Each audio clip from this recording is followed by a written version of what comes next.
사도신경으로 신앙 고백 드리시겠습니다.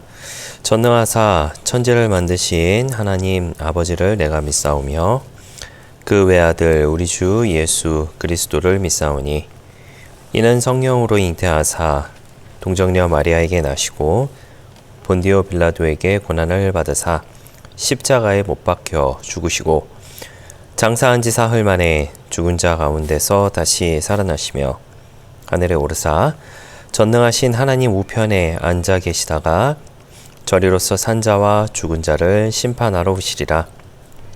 성령을 믿사오며 거룩한 공예와 성도가 서로 교통하는 것과 죄를 사하여 주시는 것과 몸이 다시 사는 것과 영원히 사는 것을 믿사옵나이다. 아멘. 함께 은혜 나눌 하나님의 말씀은 누가복음 19장 8절에서 10절까지의 말씀입니다. 누가복음 19장 8절에서 10절까지의 말씀입니다. 말씀을 읽어드리겠습니다. 삭개오가 서서 주께 여짜오되 주여 보시옵소서 내 소유의 절반을 가난한 자들에게 주겠사오며 만일 누구의 것을 속여 빼앗은 일이 있으면 내 갑절이나 갚겠나이다. 예수께서 이르시되 오늘 구원이 이 집에 이르렀으니 이 사람도 아브라함의 자손이미로다. 인자가 온 것은 잃어버린 자를 찾아 구원하려 함이니라. 아멘. 네. 할렐루야. 저는 본문의 말씀 가지고 함께 말씀의 은혜를 나누기를 원합니다. 사람은 누구나 칭찬받고 싶어하는 마음을 가지는 것은 당연한 것이 아닌가라는 생각을 하게 됩니다. 그리고 그 칭찬을 통하여서 또 인정받고 싶어하는 것이 사람의 마음이지 아닐까라는 그런 생각을 하게 됩니다. 요즘 젊은이들이 이제 SNS라고 하는 걸 하죠. 인터넷의 소셜 네트워크 서비스를 하게 되는데 그런 것들을 이제 하게 되면서 내가 어디를 갔다 왔는지, 내가 어느 것을 샀는지, 또 내가 어떻게 생활을 하고 있는지, 내가 어떤 음식을 먹고 있는지에 대해서 사진을 찍고 그것을 통하여서 다른 사람들에게 보여주는 그런 일을 요즘에 많이 하게 됩니다. 저도 조금 하다가 요즘에는 이제 여러 가지 이유로 이제 하고 있지는 않는데요. 왜 그런 것을 하게 됐을까라는 그런 생각을 해봤었을 때 그로 인하여서 내가 어떠한 것을 함으로 인하여서 인정받고 싶은 욕구가 있기 때문이 아닐까라는 그런 생각을 하게 됩니다. 이제 상대적으로 그로 인하여서 박탈감을 가지는 경우도 이제 종종 발생을 하는 것을 보게 되는데 어찌됐든지 많은 사람들이 인정받고 칭찬받고 싶어하는 것은 너무나도 당연한 심리가 아닐까라는 생각을 하게 됩니다. 그것이 돈이 될 수도 있고요. 그리고 외모가 될 수도 있고 또 사회적 지위가 될 수도 있고 그리고 배경이 될 수도 있겠죠. 오늘 본문에 우리가 잘 알고 있는 인물이 한 명 등장을 하게 됩니다. 바로 삭개오라고 하는 인물이죠. 삭개오는 그런 조건들에도 불구하고 사람들에게 미움받았던 존재, 미움받았던 인물이라고 하는 거 우리가 너무나도 잘 알고 있습니다. 그런데 그런 삭개오에게 예수님께서 찾아오시게 되죠.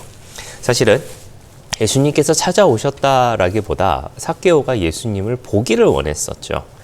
그렇게 예수님을 찾고 또 예수님께서 찾으신 인물이 바로 삭개오다라고 하는 것이죠.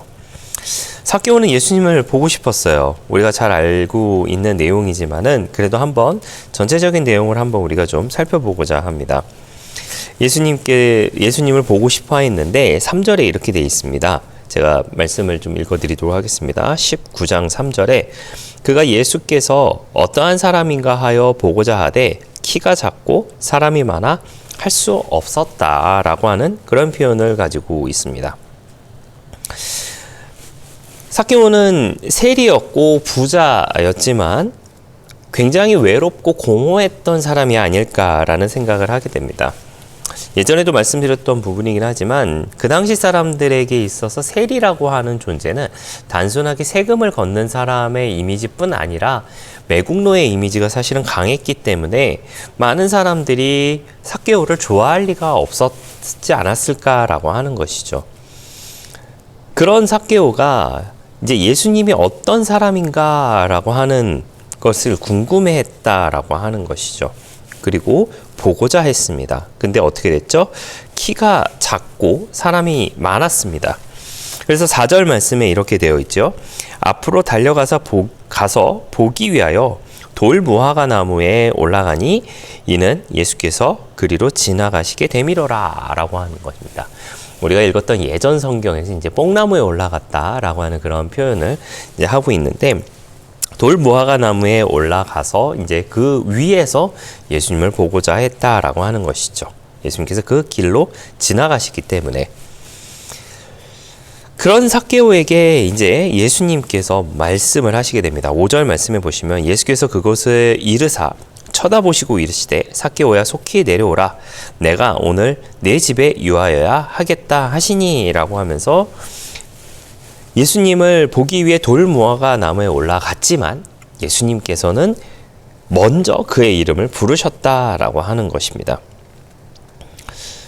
예수님은 오늘도 이제 죄인을 찾고 구원하기 위하여서 다가오시는 분이시다라고 하는 것을 저와 여러분이 기억하셨으면 좋겠어요. 그리고 나서 오늘 읽으셨던 본문의 말씀에 이렇게 이야기를 하고 있습니다. 8절에 이렇게 시작을 하게 되는데요. 삭개오가 서서 주께 여짜오되 주여 보시옵소서 내 소유의 절반을 가난한 자들에게 주겠사오며 만일 누구의 것을 속여 빼앗는 일이 있으면 내 갑절이나 갚겠나이다 라고 하면서 이야기를 예수님께 전달을 하고 있습니다.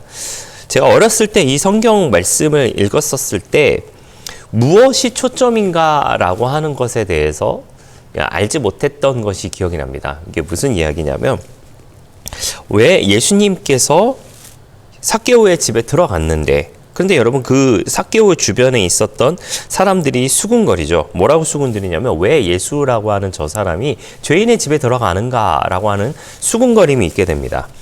그 수군거림이 있고 난 후에 삭개오가 이야기하는 것은 무엇이었냐면 내 소유의 절반을 가난한 자들에게 주겠습니다. 어렸을 때 이렇게 생각했어요. 왜 절반을 주지? 다 줘야 되는 거 아닌가? 라는 그런 생각을 했었어요. 그리고 나서 또 이야기를 합니다.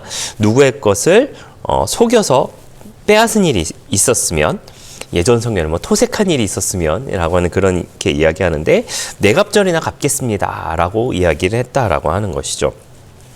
그래서 저는 어렸을 때 이 말씀을 읽었을 때는 이렇게 생각을 했습니다. 아, 내가 가진 모든 것을 내려놓는 것이 구원이구나. 내가 가진 모든 것을 버리는 것이 구원이구나 라고 하는 그런 생각을 좀 해보게 되었었어요.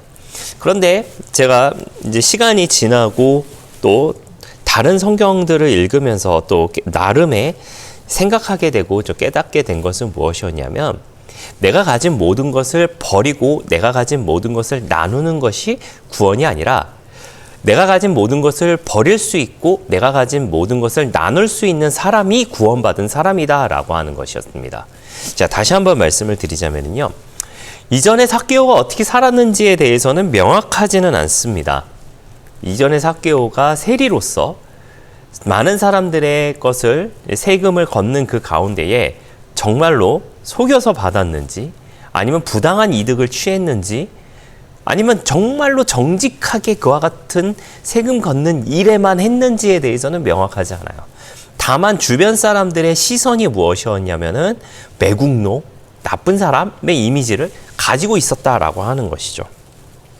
그런 그가 예수님을 만나게 되었었을 때 그가 했던 행동은 무엇이었냐면, 내가 가진 재산의 절반을 나누겠습니다. 그리고 나누고 난 후에 내가 혹 누군가에게 속여서 빼앗은 일이 있다면, 토색한 일이 있다면 내 갑절이나 갚겠습니다 라고 하는 그와 같은 고백이었다라고 하는 것이죠. 즉 뭐냐면, 예수님을 만나기 전의 상황과 예수님을 만나고 난 후의 상황이 바뀌게 되었다라고 하는 겁니다. 이전의 생활 방식에서 벗어나서 새로운 생활 방식으로 넘어가겠다라고 하는 고백을 지금 삭개오가 하고 있다라고 하는 것이죠.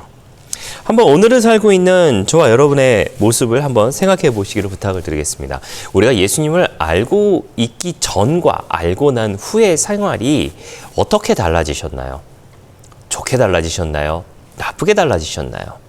제가 드리는 말씀에 다르게 생각하실 수도 있겠다라는 생각이 들어서 한번 말씀을 드리게 되는데요. 이전에 못 살았고 이전에 비루하게 살았지만 지금은 부유하게 삽니다. 이전엔 부유했지만 지금은 비루하게 삽니다. 라고 하는 그런 삶의 변화를 말씀드리는 것이 아니라 이전에는 누군가를 아끼지도 못했고 누군가를 이해하지도 못했고 누군가를 사랑하지도 못했지만 이제는 누군가를 아끼고 이해하고 사랑할 수 있게 됐습니다. 예전에는 아끼고 사랑했지만 지금은 아끼지 못하고 사랑하지 못합니다. 라고 하는 그런 삶의 변화, 내 마음의 삶의 변화를 지금 제가 여러분에게 말씀드리고 있다라고 하는 것이죠. 삭개오는 예수님을 만나고 난 이후에 자신의 것을 나눌 수 있는 사람이 되었다라고 하는 겁니다.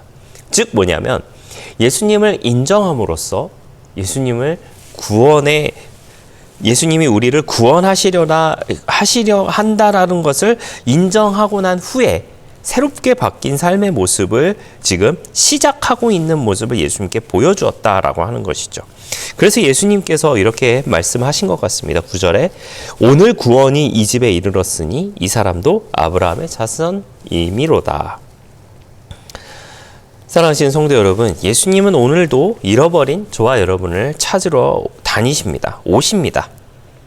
그리고 우리의 이름을 부르시고 우리의 마음을 보시고 계신 분이 바로 예수님이시다라고 하는 것이죠. 그렇다면 사랑하시는 성도 여러분, 우리의 삶이 예수님을 만나기 이전의 삶의 모습에서 이제는 예수님을 만나고 난 이후의 삶으로서 새로운 삶을 살아가는 모습으로 살아가야 되는 저와 여러분의 모습이 되어야 하지 않겠습니까? 단순하게 내가 가진 것을 나눠 주십시오. 내가 가진 모든 소유를 다 파십시오. 그런 의미가 아니라 이전에 내가 마음이 사랑이 없는 마음이었다면, 이해가 없는 마음이었다면 이제는 그 마음을 버리고 나를 구원해 주기 위하여서 나를 이해해 주시고 나를 사랑해 주시는 그 예수님의 모습을 닮아 우리도 사랑을 실천하며 나아가는 구원받은 사람의 삶의 모습으로 살아가는 저와 여러분들의 넉넉한 신앙의 모습 되시기를 예수님의 이름으로 부탁을 드리겠습니다. 기도하겠습니다. 좋으신 아버지 하나님 감사합니다. 저희를 주님의 자녀 삼아주시고 그리스도의 십자가의 보혈로 우리를 구원해 주시니 너무나도 감사를 드립니다. 그 보혈의 구원은 사랑이었고 우리가 그 사랑을 받았으니 이제는 우리도 그 사랑을 실천하며 이전과는 다른 삶으로 살아가는 참된 그리스도인으로 살아가는 우리 모두가 되게 하여 주시옵소서. 감사를 드리며 예수님의 이름으로 기도했습니다. 아멘. 주기도문으로 마치겠습니다. 하늘에 계신 우리 아버지여, 이름이 거룩히 여김을 받으시오며 나라가 임하시오며 뜻이 하늘에서 이루어진 것 같이 땅에서도 이루어지이다. 오늘 우리에게 일용할 양식을 주시옵고 우리가 우리에게 죄 지은 자를 사하여 준 것 같이 우리 죄를 사하여 주시옵고 우리를 시험에 들게 하지 마시옵고 다만 악에서 구하시옵소서. 나라와 권세와 영광이 아버지께 영원히 있사옵나이다. 아멘.